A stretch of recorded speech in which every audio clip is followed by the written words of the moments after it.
Cocok je awak. Kalau awak perlukan plug point, nak cocok awak punya barang elektrik, tapi dekat tempat awak tu tak ada kepala plug. Macam Ayu dekat tepi dinding Ayu ni, tak ada tempat nak cocok elektrik awak. Senang je. Awak cuma perlukan inverter ni dengan bateri. Bateri tak kisah apa-apa brand, lagi besar dia punya kapasiti, lagi tahan lama awak punya barang elektrik nanti. Nak pakai dia pun sangat-sangat mudah. Awak cuma perlu slot in sahaja macam ni.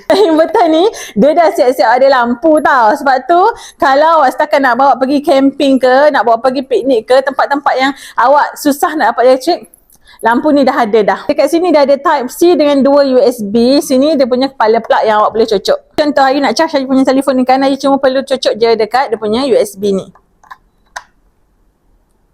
Senang. Macam power bank. Lepas tu lampu pula nak kena guna plug point kan. Cocok je awak. Dah ada lampu dah. Pakai yang ini sahaja. Tak perlu dah awak nak kena renovate, pasang plug ke apa ke. So, kalau awak nak, boleh klik dekat background yang Ayu. Inverter ni memang wajib ada satu dekat rumah. Mudah nanti awak.